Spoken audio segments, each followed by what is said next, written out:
frères et sœurs, ben voilà, nous sommes toujours dans cette troisième vidéo, dans la période de Pessah, et nous allons continuer, bien sûr, notre investigation sur cette fête extraordinaire, et pour ça, nous allons prendre un texte. Ce texte va concerner la véritable circoncision spirituelle. L'Éternel dit à Moshe et à Aaron, c'est dans Exode au chapitre 12, Shemot, chapitre 12, versets 43 à 49. L'Éternel dit à Moshe et à Aaron, voici une ordonnance au sujet de la Pâque. Aucun étranger n'en mangera. Tu circonciras tout esclave à qui a pris d'argent. Alors il en mangera. L'habitant et le mercenaire n'en mangeront point. On la mangera que dans la maison. Vous n'emporterez point de chair hors de la maison, et vous ne briserez aucun os.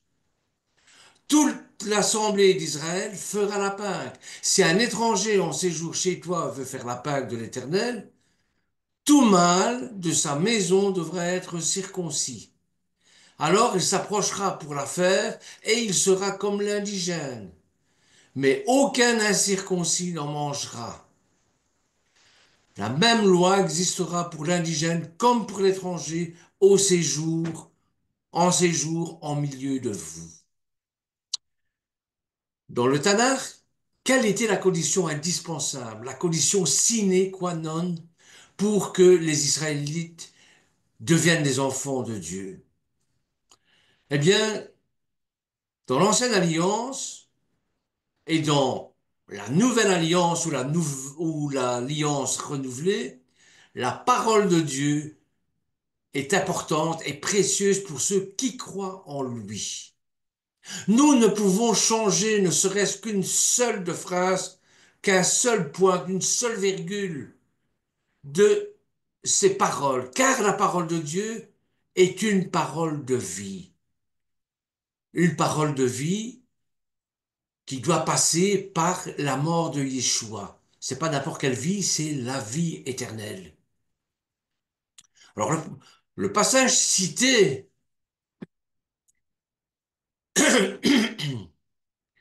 le passage cité plus haut nous enseigne que ceux qui veulent célébrer la Pâque doivent être circoncis. Nous devons savoir pourquoi Dieu dit ça. Nous devons savoir pourquoi il instaure cette loi.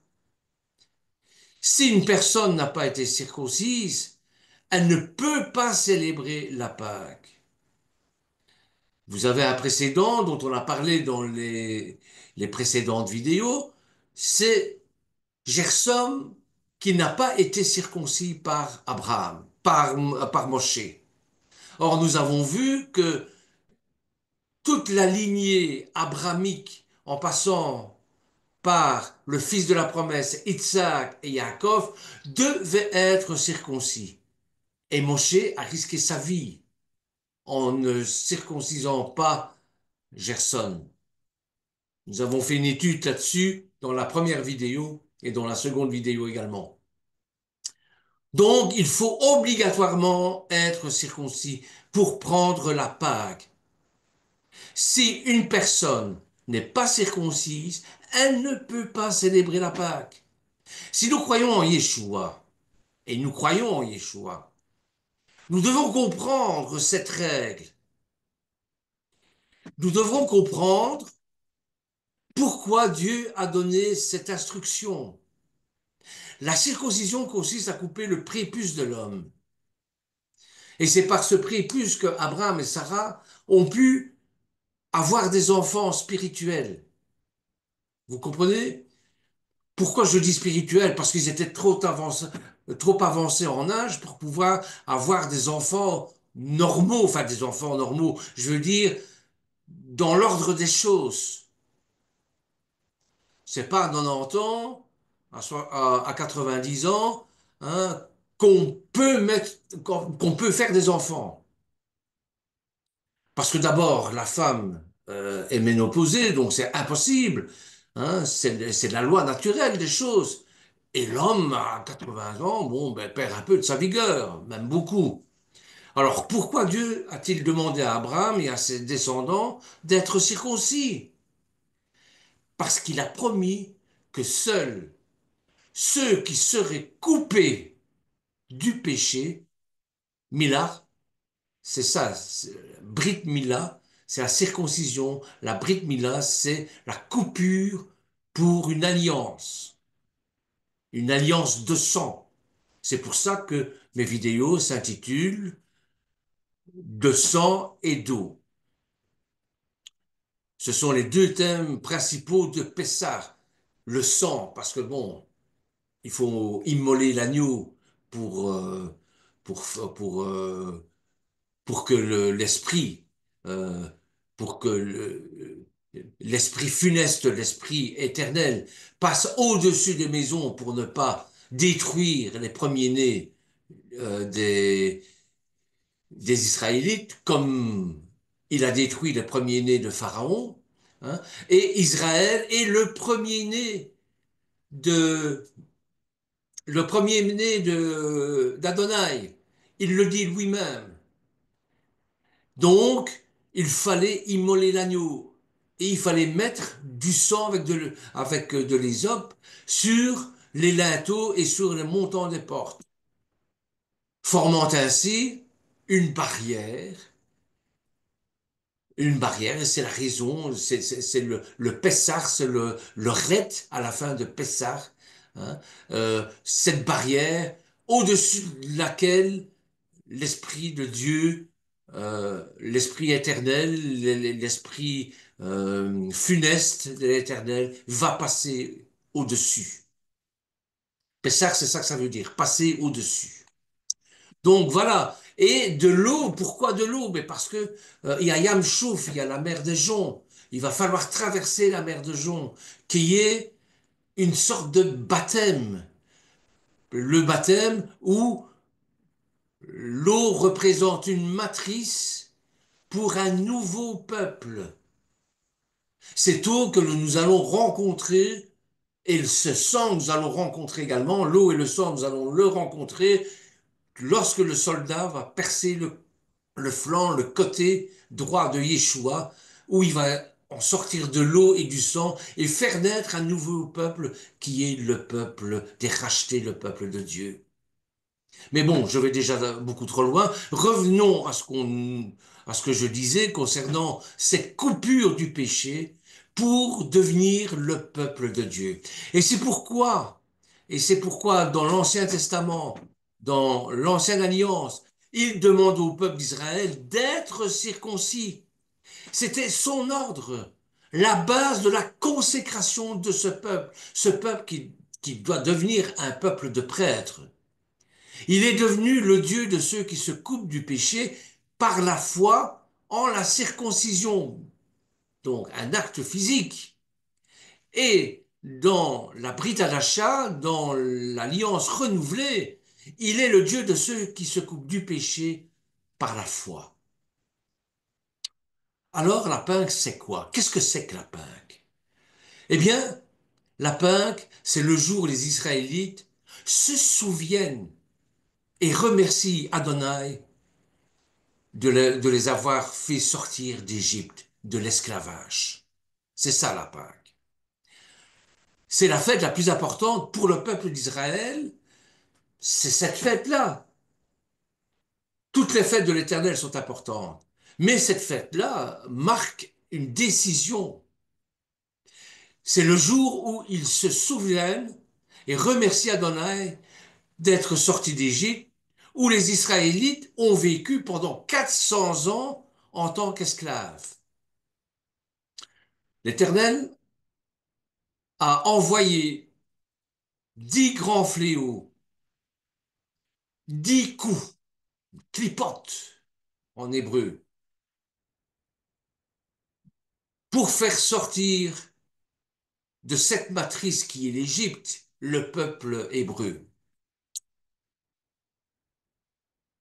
10 coups, 10 fléaux, pour tenter de métamorphoser le cœur du Pharaon. C'est en travaillant sur l'ego surdimensionné de Pharaon qu'il a pu faire sortir le peuple d'Égypte. Vous voyez? Donc, c'est par ce moyen-là qu'il a délivré le peuple d'Israël pour l'emmener en terre promise. Cette terre promise, c'est la terre de Canaan, qui va s'appeler par la suite Israël. Le peuple d'Israël a été sauvé de la mort des premiers-nés, c'est-à-dire du dernier fléau, par le sang de l'agneau sacrificiel, mais par la circoncision, si je vous l'ai dit.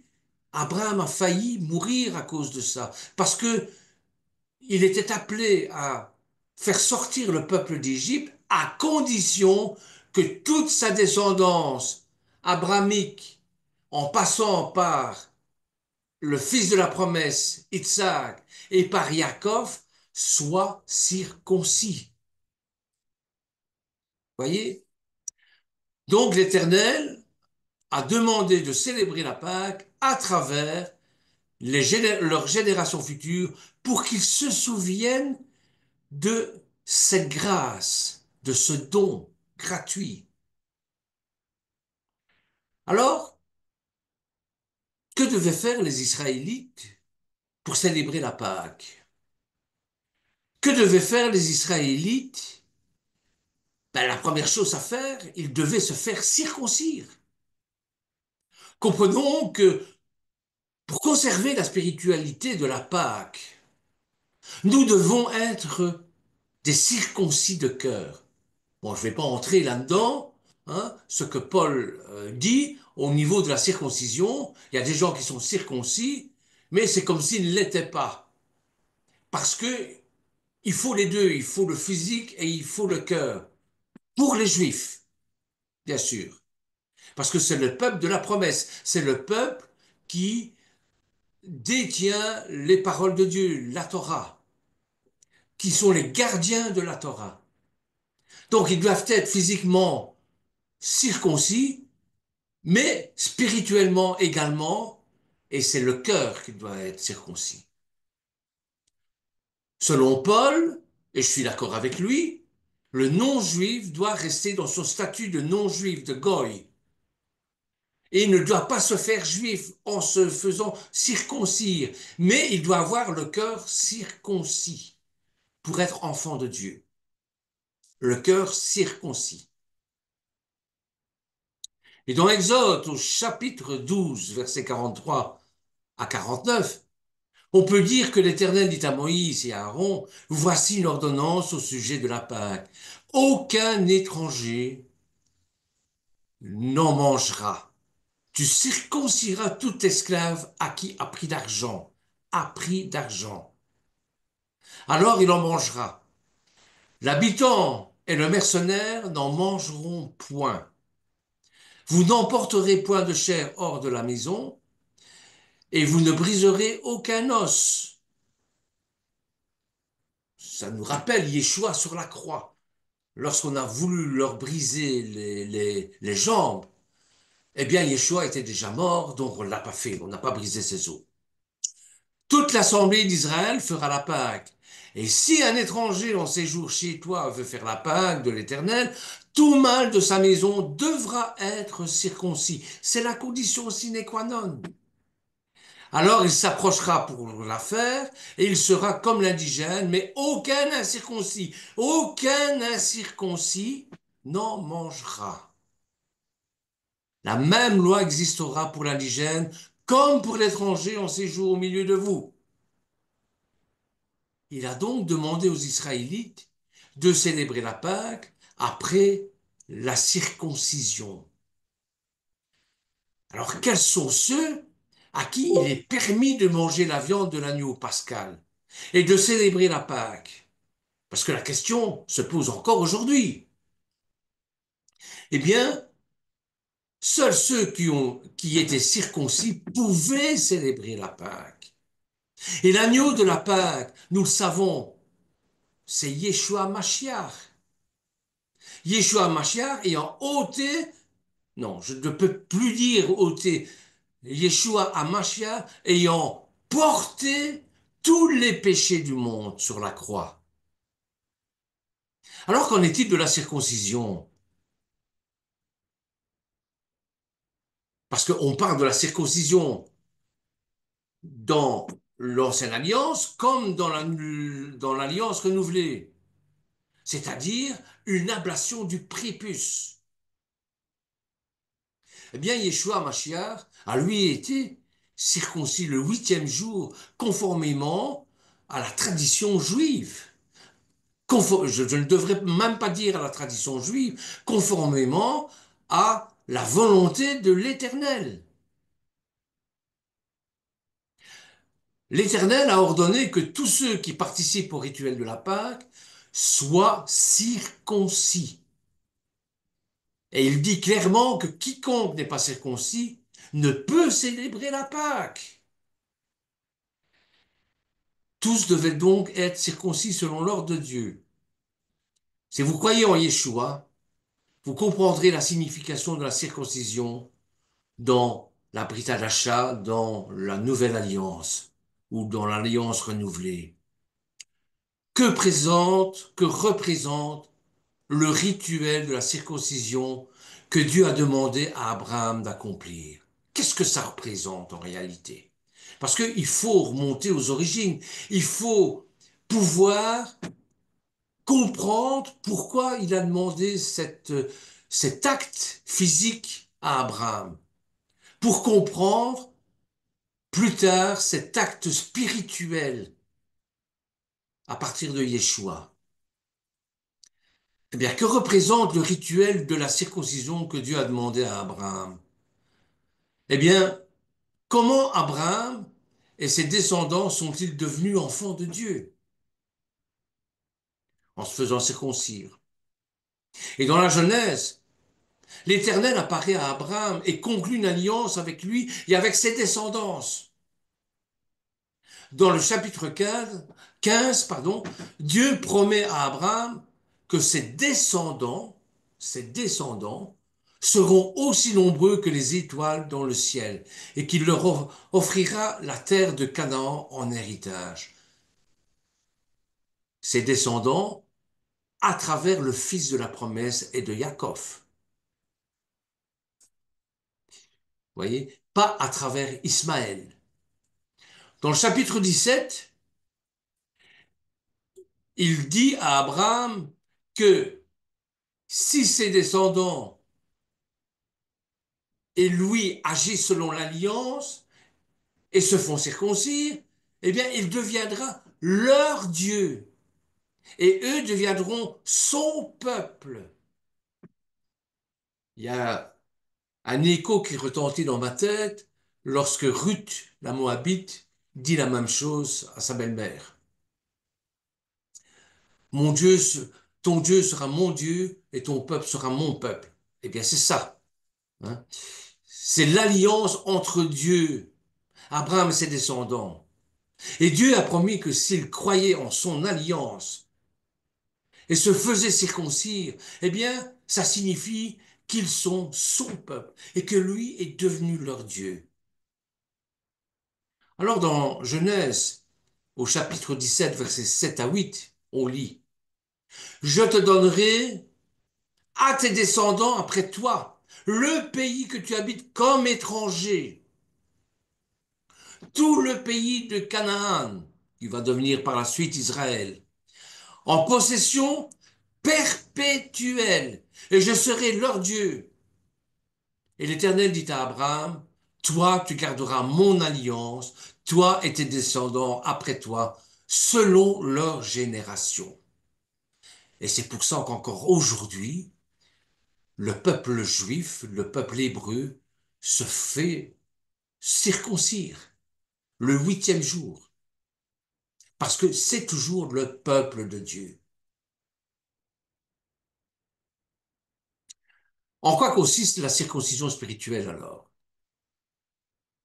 En quoi consiste la circoncision spirituelle dont parle énormément Paul?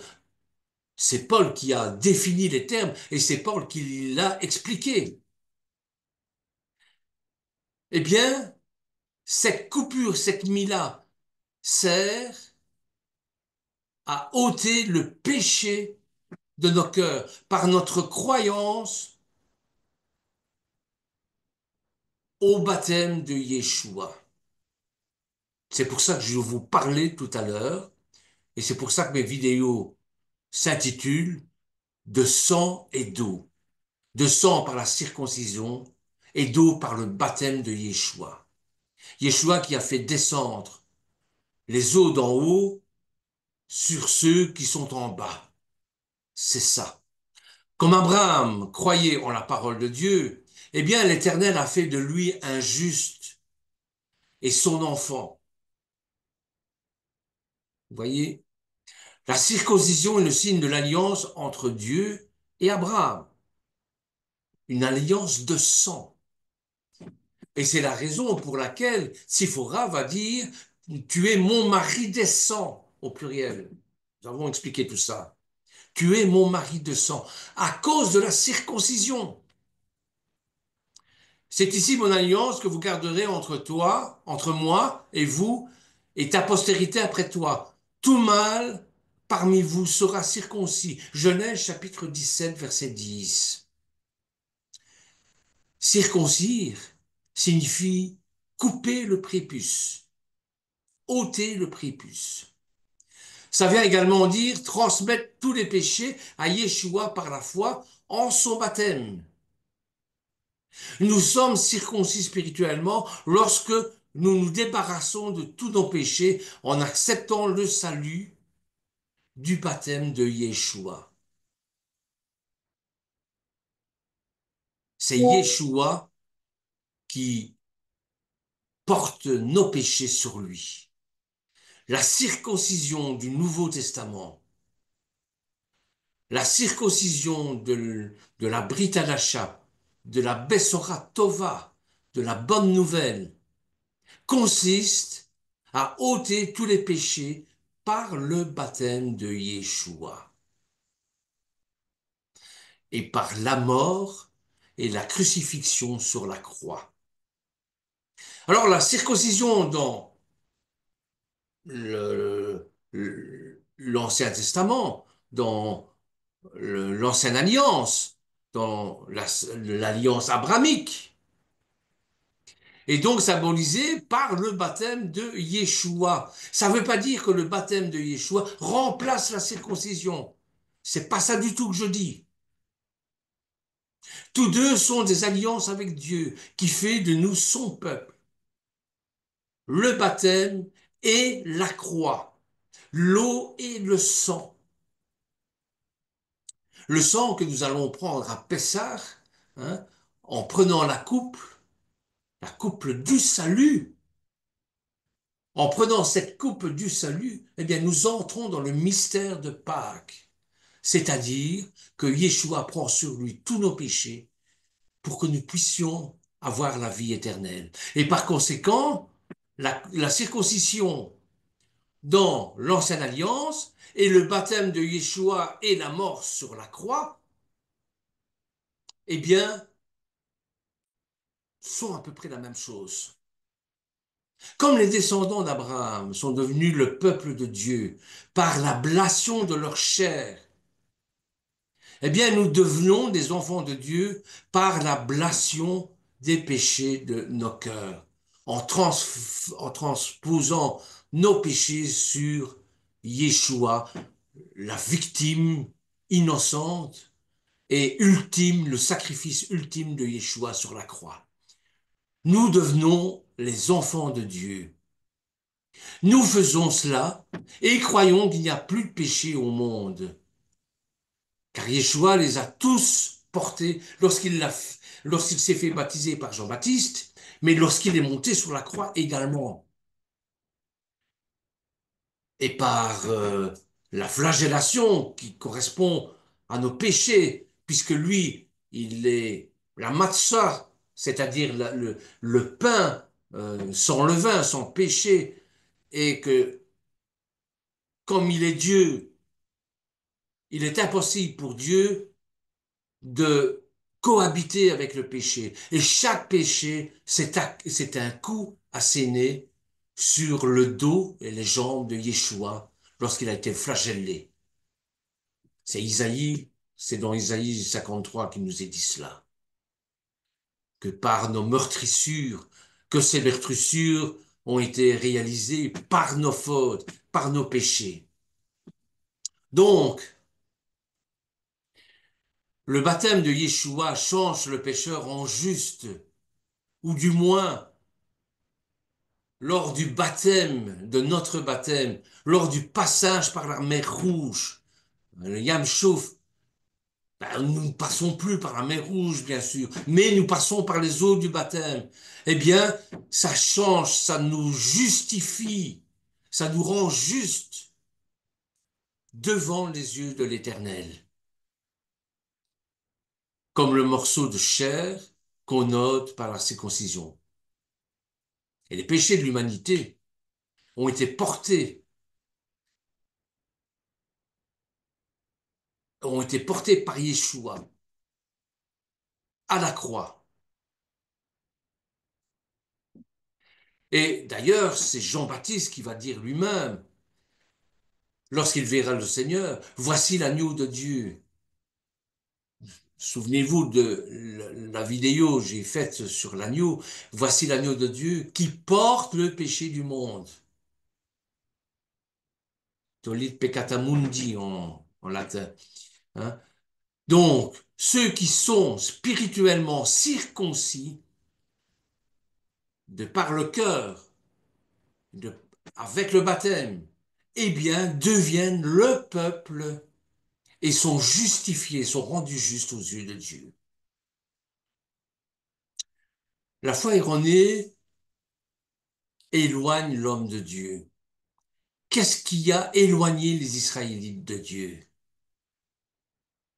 Eh bien, puisqu'en étant circoncis, par la circoncision, ils deviennent enfants de Dieu, et par la circoncision du cœur également, donc d'une manière physique et d'une manière spirituelle, eh bien, l'incirconcision, lui, éloigne les Israélites de Dieu. Vous savez, j'ai entendu des Juifs dire qu'ils ne faisaient plus circoncire leurs enfants parce que c'était un acte barbare. C'était un petit peu l'idée de Tsiphora lorsqu'elle a accompli l'acte elle-même sur Gerson et a jeté le prépuce de Gerson entre les jambes de Moshe. Bien, c'est un petit peu ça, la conception qu'elle avait, c'est-à-dire que c'est un acte barbare. Voilà. Donc Dieu a dit à Abraham que tous les hommes non circoncis seraient retranchés de son peuple. Alors, qu'est-ce que la circoncision? Est-ce que c'est simplement le fait de couper un bout de chair? Si la circoncision de la chair consiste à retirer un bout de peau d'une partie du corps, bien la circoncision spirituelle consiste à retirer tous les péchés qui se trouvent dans le cœur et à les transmettre à Yeshua pour qu'il les porte sur la croix en passant par le baptême. Le baptême de Yeshua, ça sert à ça, par Jean-Baptiste. Il y a une autre fonction, mais c'est une des fonctions, c'est celle-là. C'est la fonction, justement, de prendre sur lui le péché du monde. Comme le peuple hébreu est passé par Yam Shouf, par la mer des joncs. Voyez? Donc, la circoncision spirituelle, c'est le baptême de Yeshua, qui représente la circoncision spirituelle de l'humanité, par lequel nos péchés sont portés par lui, donc nous sommes retirés, le péché retiré de nous, pour être transféré sur Yeshua. Yeshua a été baptisé par Jean-Baptiste pour sauver l'humanité entière par la circoncision spirituelle qui nous ôte nos péchés. Tous les péchés de l'humanité ont été transférés sur Yeshua. Et Dieu, en devenant le Dieu d'Abraham, d'Isaac et de Jacob, et celui de tous leurs descendants, a conclu une alliance avec Abraham et ses descendants, et leur a demandé de pratiquer l'ablation de leur chair. Il est donc devenu Dieu, le sauveur de tous ceux qui se coupent de leur péché par la circoncision et la circoncision physique pour les juifs et la circoncision du cœur pour les non-juifs. Et la circoncision de la chair et du cœur pour devenir vraiment enfants de Dieu pour les juifs. Et c'est quoi cette circoncision qui ôte le péché? Bien, il s'agit de l'alliance conclue entre Dieu et Abraham, avec eux, avec ceux qui ont connu la nouvelle naissance. Voilà. Passer, le baptême d'eau, c'est passer par la nouvelle naissance. Les véritables enfants de Dieu, ce sont les gens nés de nouveau. La nouvelle naissance, en croyant en le baptême de Yeshua et en sa mort sur la croix comme étant leur salut. De cette manière, il nous a donné le droit de devenir son peuple, enfant de Dieu, né Israël, né Elohim. Il est donc le Dieu de tous ceux qui se sont fait circoncire de cœur pour les goyim, de cœur et de chair pour les juifs. Dieu dit à Abraham, à l'âge de 8 jours, tout mâle parmi vous sera circoncis, selon vos générations, qu'il soit né dans la maison ou qu'il soit acquis à prix d'argent, et tout fils de argent de tout fils. L'étranger sans appartenir à sa descendance. On devra circoncire celui qui est né dans ta maison et celui qui est acquis avec ton argent, et mon alliance sera dans votre chair une alliance perpétuelle. Les descendants d'Abraham, d'Isaac et de Jacob sont obligés de se faire circoncire pour être enfants de Dieu. Circoncire de chair et circoncire de cœur. D'ailleurs, il l'est dit, hein, un mâle incirconcis, il n'aura pas été circoncis, eh bien, il sera retranché du milieu du peuple d'Israël.